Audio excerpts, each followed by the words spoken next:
Assalamualaikum warahmatullahi wabarakatuh. Halo semuanya, perkenalkan nama saya Devani Malhikmah dari kelas 12 MIPA 2 SMA Negeri 2 Cikampek. Pada video ini, saya akan menjelaskan tentang bahasa Indonesia di bab 1 dengan materi Surat Lamaran Pekerjaan. Surat lamaran pekerjaan merupakan surat permohonan yang ditulis oleh seorang pencari kerja dan ditunjukkan kepada instansi atau lembaga pencari kerja. Surat lamaran pekerjaan merupakan surat pribadi resmi sehingga bahasa yang digunakan haruslah bahasa formal ataupun bahasa resmi.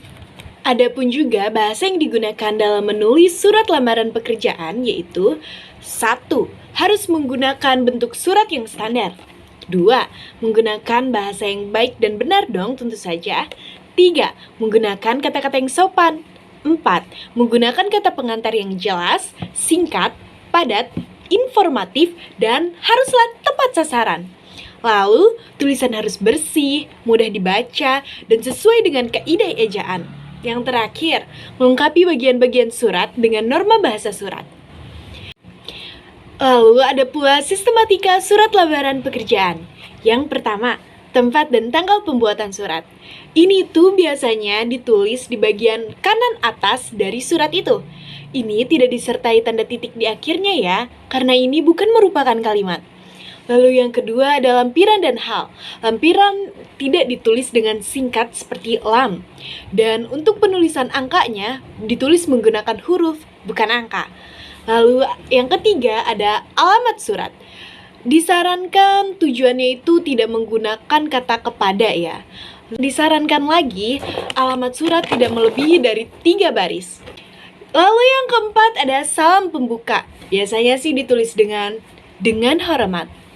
Lalu yang kelima ada alinea pembuka. Yang keenam ada isi.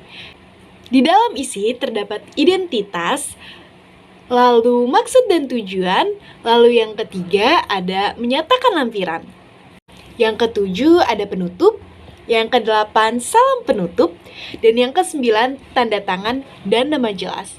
Oh iya, dalam surat lamaran pekerjaan, tanda tangan tidak perlu disertai dengan materai ya. Lalu di dalam surat lamaran pekerjaan biasanya disertai juga oleh daftar riwayat hidup. Apa sih daftar riwayat hidup itu? Daftar riwayat hidup sering juga disebut dengan kurikulum vitae atau yang disingkat menjadi CV. CV merupakan sebuah dokumen yang memberikan gambaran mengenai pengalaman seseorang dan kualifikasi lainnya.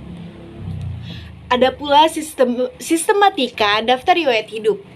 Di atasnya terdapat judul yang bertuliskan daftar riwayat hidup. Yang kedua ada data diri.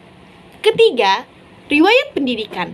Lalu menjelaskan kemampuan dan pengalaman kerja. Kalau tidak punya pengalaman kerja, kalian boleh menuliskan pengalaman organisasi kalian ya. Lalu ada kontak kita dan tambahan informasi lainnya. Dan biasanya daftar riwayat hidup ini di atasnya itu terdapat foto kita juga.